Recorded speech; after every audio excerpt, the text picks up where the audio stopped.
Hello there, chem students. Dr. Ross here with what, fingers crossed, will be a short video on a couple of topics. Number one, Le Chatelier's principle, and just have a look how that works, and then we'll spring off of that and look at how buffers work. So without further ado, I'm going to pull up some canvas here. Okay, so this is Le Chatelier's principle. I can't recall if I've already posted a video of this, so it's probably easier for me to do it again rather than scour through my videos. So this might be a video that you've seen before, but I'm not too sure that you have. Okay.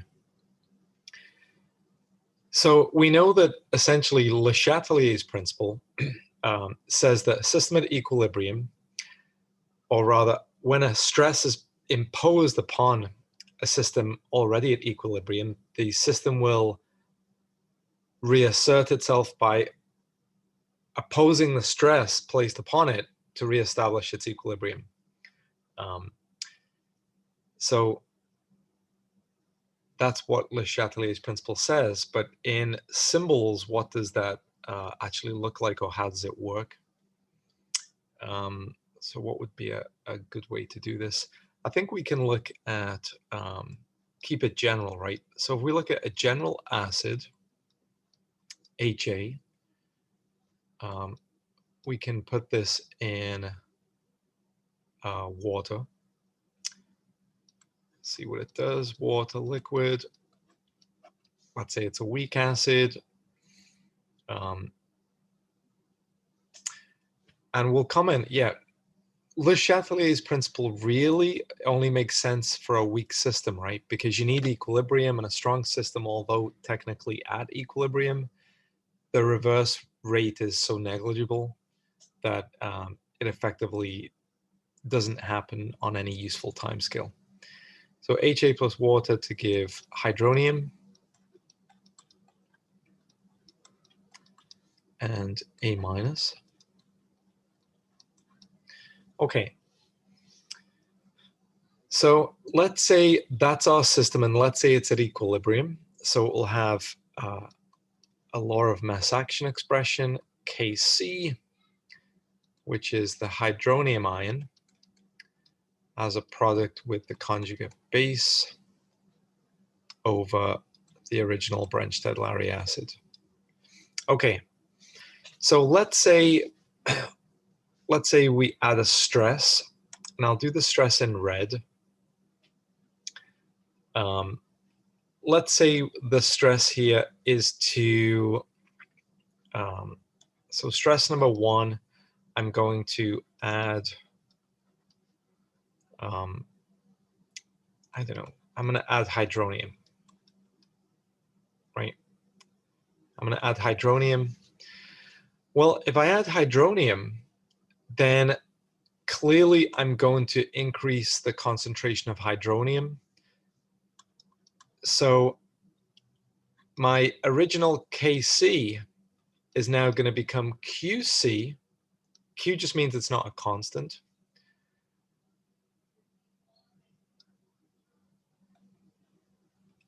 Where Qc is now greater than Kc. Okay, so it increased, the numerator got larger. So if hydronium increased, you've got to get rid of it again. So we will shift left to consume hydronium again. Shift left, consume hydronium. Don't need braces here. Consume hydronium. And return Qc to Kc. Okay. Okay.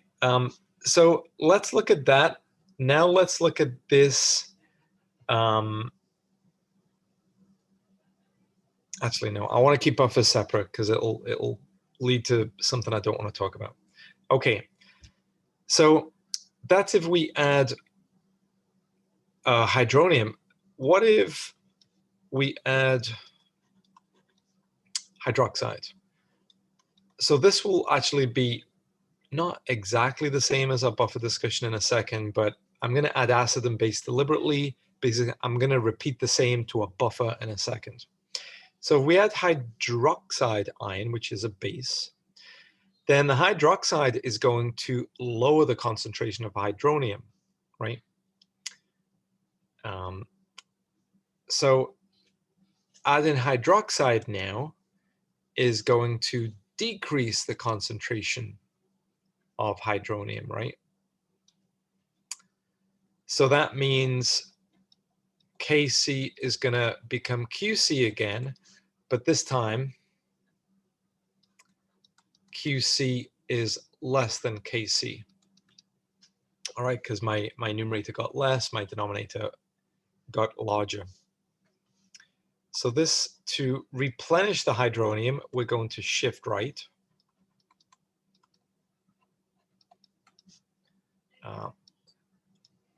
We're going to produce hydronium again. And we're therefore going to return Qc to the original Kc. Okay, so let's keep that in mind. Let's also comment that Le Chatelier's principle pretty much requires a weak system.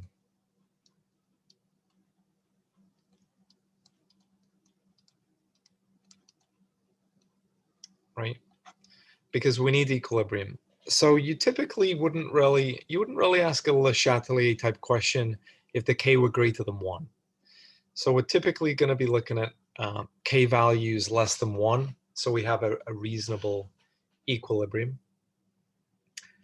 Okay, that's fine. Let's look at buffers.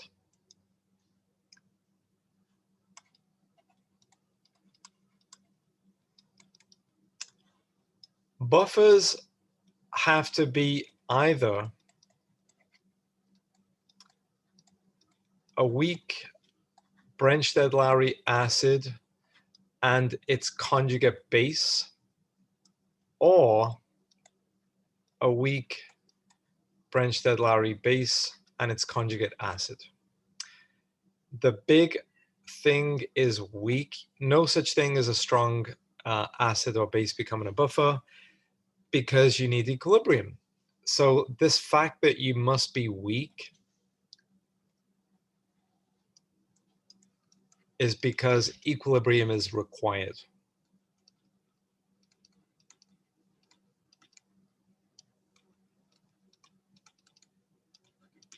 And obviously everything's at equilibrium, but a reasonable ability to shift back and forth, which you won't find in a strong system.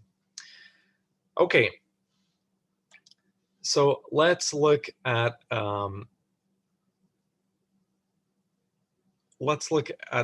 buffer. And from a previous video, I recall posting a video for you guys already where we looked at buffer capacity.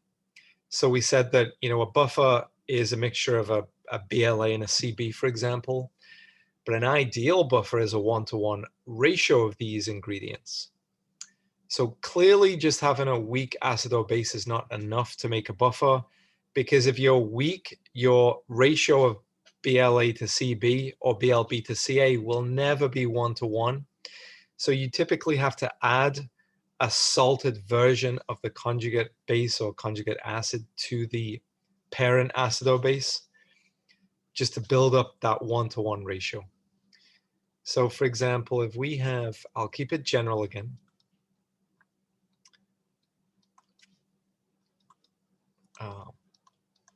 In water, what else?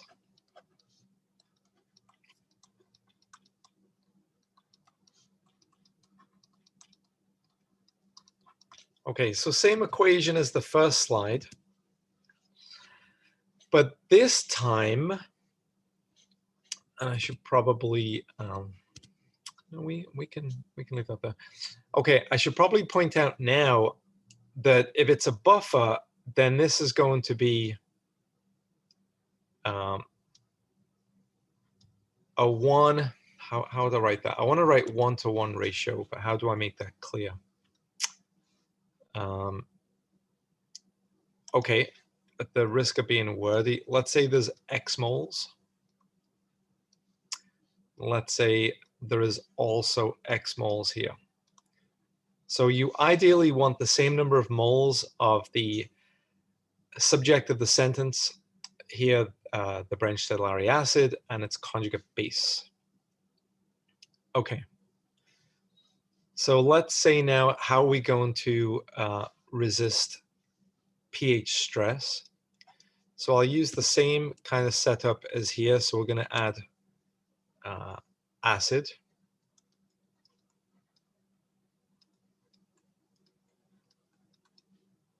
So we're going to add acid. So we're going to have the same law of mass action again.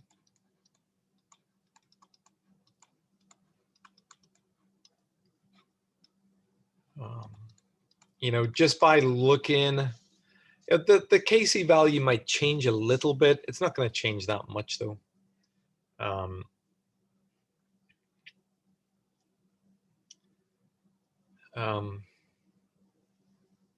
Yeah, it's not going to change that much. And the pH, you know, when you make the buffer from the original acid, the pH will change a little bit, but not that much. So, and certainly you can't tell by looking at the law of mass action expression that anything is different. Okay, so if we add an acid to this system, similar to last time, obviously we're going to augment, at least initially, the concentration of hydronium. And that would cause the pH to decrease. So the buffer's got to try and resist that. So obviously, the buffer, now here's where it's subtle. Okay. The same thing happened originally, and I realize now I erased that, and I looked at shift number 2. So maybe it's no longer useful to do that. Okay, so if you cast your mind back or rewind the tape to slide 1 when I was originally looking at stress 1, then as the hydronium increased, we said it would shift left. But to shift left, you have to have conjugate base.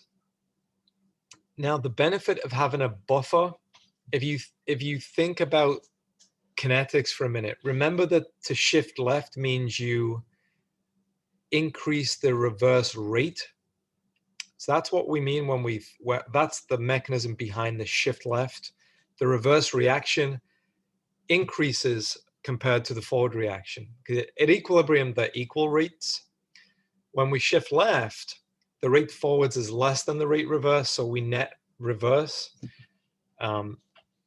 And obviously, we're no longer depending on the concentration of A- because we've got a mole, you know, we've got a stoichiometric ratio now rather than a minuscule amount. So we're able to adjust to that pH insult much more rapidly. So Kc becomes Qc, and then I'm going to say etc. And the big difference, so I'm going to comment on the difference here. The difference in the buffer shift versus the unbuffered shift, buffered shift versus the unbuffered shift. Sorry, I'm going to have some of my tea. Okay. The difference in the buffered shift versus the unbuffered shift is the stoichiometric quantity of conjugate base available to execute. That's a good use of execute. To execute the shift. To execute the shift. Okay.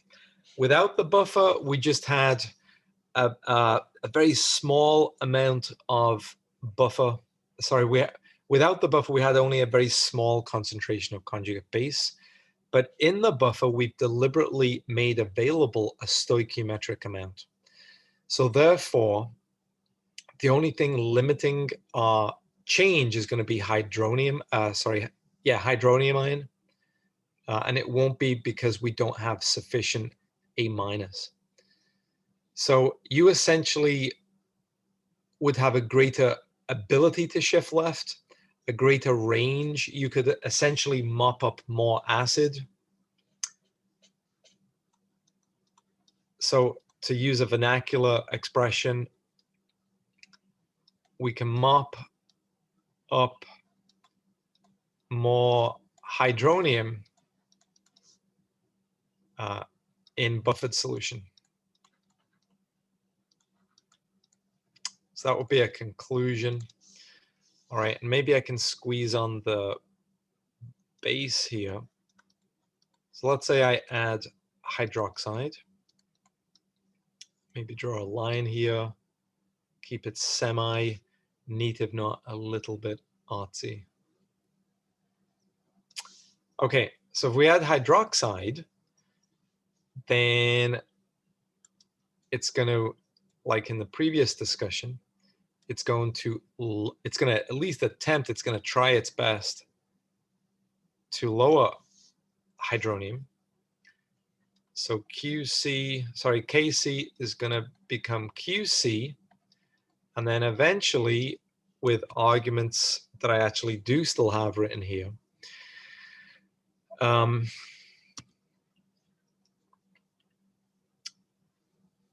so etc. See the previous arguments, and then the difference, as we said just immediately above, the difference here is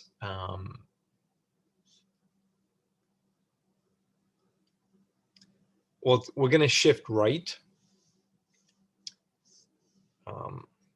Now, obviously, if I've lowered this, I'm clearly not going to do anything here, right?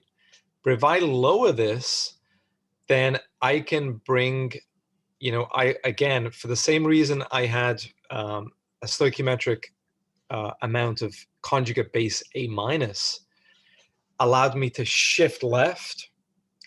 The exact same stoichiometric amount of Brennstedt-Lowry acid will allow me to shift right with equal fervor. And people don't say fervor enough these days. Is less. So the equal molar amounts of HA and A- permit shifting right and left with equal, and as if fervor wasn't good enough, I'm going to now use another word, with equal gusto. Okay, with equal gusto. So again, in this little video, which actually proved to be quite little in the end, which is a hallmark of a good video, we just reiterated Le Chatelier's principle, and we gave a direct comparison between its general effect and specifically how it leads to buffer. So buffers work via Le Chatelier's principle. So they operate via Le Chatelier's principle. Okay. There's one last thing that I should probably mention about buffers.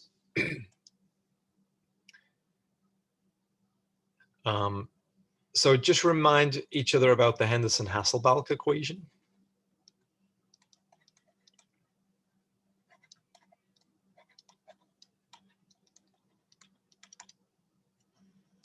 Which I think in a previous video we produced from basic principles. So just to reiterate here, pH is pKa plus log base 10 conjugate base over Branch-Chatelier acid. So remember, for a buffer,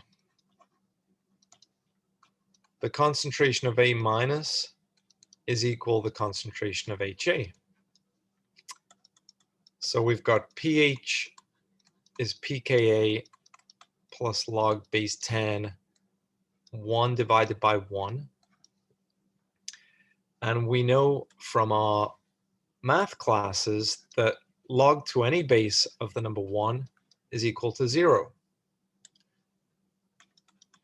So for a buffer, an ideal buffer, so I should probably say an ideal buffer, pH is pKa. And this is important because it means that I can use the Ka value, right? So for example,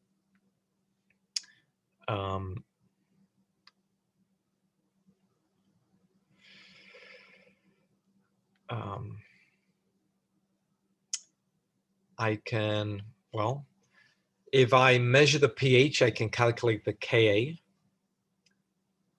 So if I know pH, I can calculate Ka, which is very valuable. Okay. So for example, let's say I have acetic acid. So let's say acetic acid is this. Let's put this in water.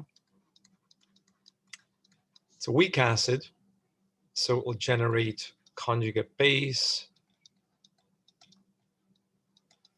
and hydronium.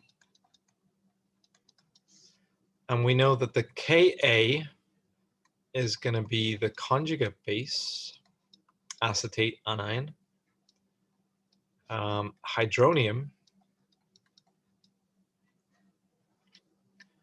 and we've got the original acetic acid on the right. We ignore water because it's a liquid, etc.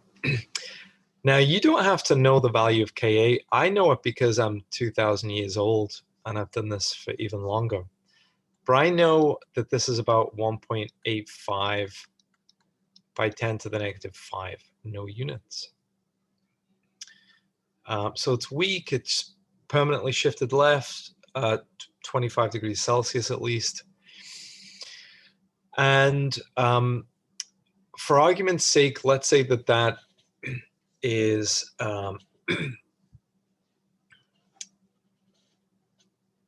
let's say that that is the pKa. Well, no, sorry. Let's say that's the Ka. What's its, and you would find that in a table, let's say. What would be its pH? Well, I need to figure out its pKa. So the pKa, P remember is negative log base 10 of the Ka, so it's 1.85 by 10 negative 5. And that means that the pKa, so let me get the old iPhone out, do the calculation. So 1.85, 1.85, then I have to log it. then I have to take the negative. Okay, so remember our Sig Fig rules here. Every significant figure becomes a decimal. So I've got 3 significant figures that I've written. So I'd have to write 3 decimals. So 4.733. So remember, every significant figure here becomes a decimal here. So therefore, that's the pH. So it's what we'd expect. It's a weekly acidic pH value.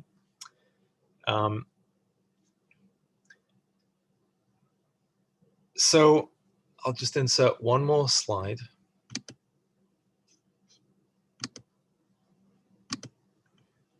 Okay, so if we look here, what was that pH? So the pH is 4.733. So we've just learned that the pH of acetic acid is 4.733. Okay.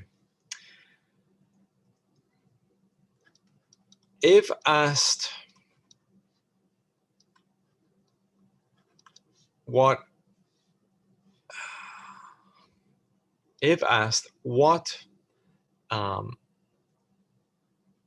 would buffer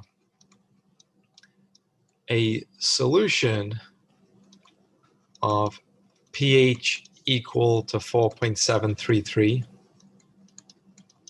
right? Because if you understand how buffers work, then you would then have the skill to be able to make buffers to resist pH changes at a given pH. So we know how to make a buffer, the 1-to-1 ratio, the large capacity, the large pool size. But also we want the pKa of our buffer to be as close as possible to the pH we're trying to buffer against. So if you didn't know what the pKa value of acetic acid is, which now we do, let's retroactively figure this out. So if you're asked what would buffer, or which of the following ingredients would be best to buffer a pH solution of 4.733, then you would therefore look, you know that your pKa must be as close as possible to 4.733, which means you're looking for, now you typically don't find a list of pKa values, you find a list of Ka values. But knowing the pKa, we know that the Ka is just going to be the base 10 to the minus pKa, which would be the base 10 to the minus 4.733, which if you do that, will give you the 4.85 by 10 to the negative 5 again. So you identify in a table. So great exam question. I give you a list of Ka values, give you a pH. Which of the following would be the best buffer for a given pH value? One more example, and then we will wrap this video up. To buffer a pH of, let's say 7.3, which is approximately physiological pH, so the pH of you and me on the average. So to buffer a pH of 7.3, we need obviously a pKa as close, it doesn't have to be exactly 7.3, but if you had a pKa at 7.5 and then another pKa at 10.2, 7.5 is a lot better. Further away you get, the worse you are at buffering. Need pKa ideally 7.3, so we need the conjugate, we need the Branch-Chatelier acid, the weak acid, to have a Ka of 10 to the minus 7.3. So we're looking for an acid that's not toxic and also has a Ka of, so let's see, 7.3.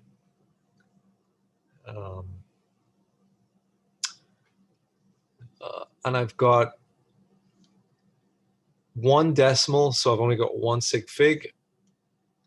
So remember, one decimal here, so one sig fig. So 5 by 10, let's count these zeros, 1, 2, 3, 4, 5, 6, 7, 8. Negative 8. Okay, and that will conclude this mercifully short video, and I hope it was useful.